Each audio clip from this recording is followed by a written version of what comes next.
Imagine acordando no meio da noite e percebendo que você está unido e vivendo com um outro ser. Ora, isso não deveria ser tão impressionante assim para você, afinal de contas, a natureza faz isso o tempo todo. A nossa vida pode se resumir a uma intrigante teia de competição, exploração e simbiose. Mas e se em vez de bactérias ou outros seres vivos aqui da Terra, nossa vida fosse ligada a um extraterrestre?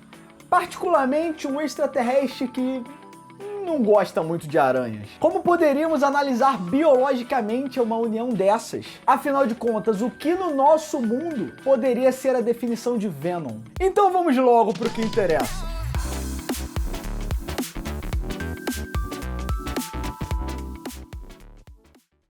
Um dos anti-heróis mais famosos e queridos dos quadrinhos e da TV, Venom já deu as caras em muitas histórias.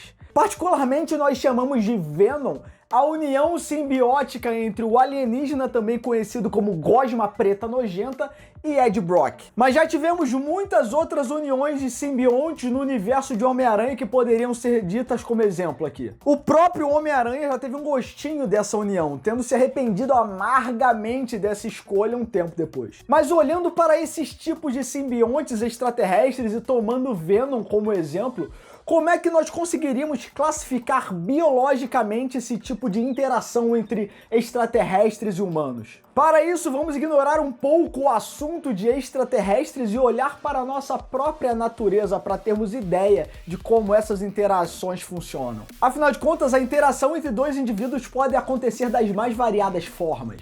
Podemos ter, por exemplo, uma relação onde os dois seres vão se beneficiar na história, sendo com fornecimento de alimento, proteção ou qualquer outra coisa do tipo.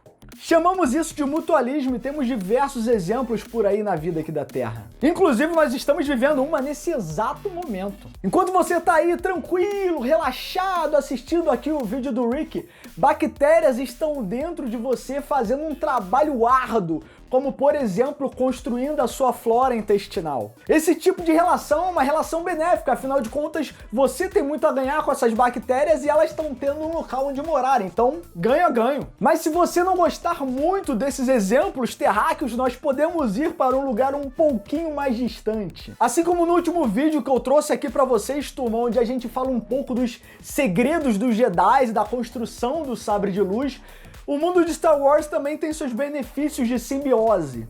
Os midi-chlorians são uma forma de vida que vivia dentro das células de todas as criaturas vivas de Star Wars. Enquanto eles se alimentavam dessa força cósmica que vivia entre os seres, os midi-chlorians traziam benefícios também para os Jedi, que poderiam se utilizar deles para exercer a força e todas aquelas peripécias Jedi que nós vemos por aí. Então, em um primeiro momento, nós conseguimos pensar que Venom, a relação entre simbionte alienígena e humano, é uma relação de ganha-ganho, porque enquanto os alienígenas têm um hospedeiro e recursos onde propiciam a sobrevivência deles, nós humanos também temos alguns benefícios a ganhar desses simbiontes.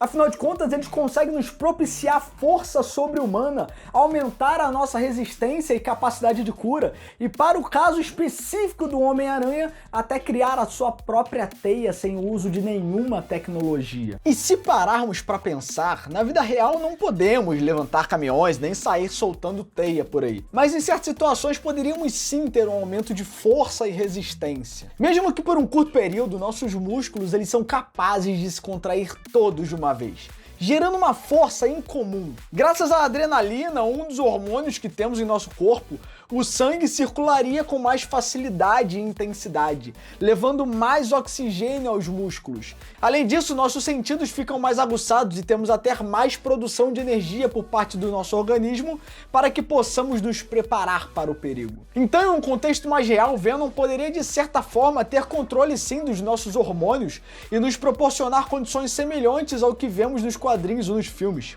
Inclusive, isso também explicaria o comportamento agressivo e a mudança de personalidade, já que algumas células de Venom poderiam sim adentrar e afetar diretamente o nosso cérebro.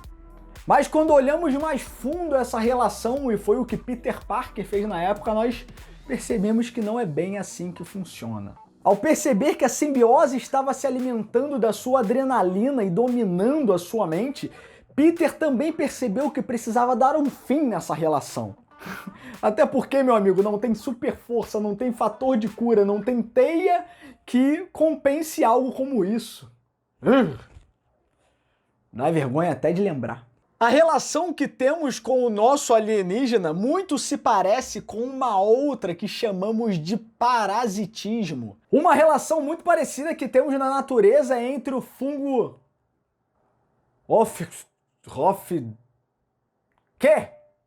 É a relação entre esse fungo aqui e a sua formiga hospedeira. As formigas normalmente que vivem na copa das árvores, quando saem para se alimentar, se encontram com esses fungos e são infectadas por esporos. Só que em vez de super força e um traje super maneiro, acontece uma coisa um pouquinho diferente com ela. Enquanto vai se hospedando na formiga, esse fungo ele vai tendo controle dos seus músculos, do seu sistema nervoso central. À medida que ele vai se reproduzindo na formiga, ele vai se tornando uma versão inseto do zumbi de Last of Us, por exemplo. Então é verdade sim que Venom precisa de nós e ele acaba nos consumindo com o tempo, mas do ponto de vista biológico ele não teria esses recursos para nos hackear e nos controlar completamente, tampouco de se reproduzir dentro de nós e tomar total controle. Sua relação mais se parece com um mutualismo obrigatório, onde a sobrevivência de um ou de ambos os seres depende da relação entre eles. Ou seja, é impossível para Venom sobreviver isoladamente, completamente sozinho. E lembre-se, sempre que você estiver por aí cansado dessa super força e dessa relação alienígena, você sempre pode recorrer a um sino gigante no topo de um prédio. Afinal de contas, se na vida conseguimos perceber vibrações com tanta clareza, como por exemplo um toque de telefone ou uma vibração em nosso corpo, isso se deve principalmente aos receptores especializados que as traduzem em sinais neurais e enviam para o nosso cérebro.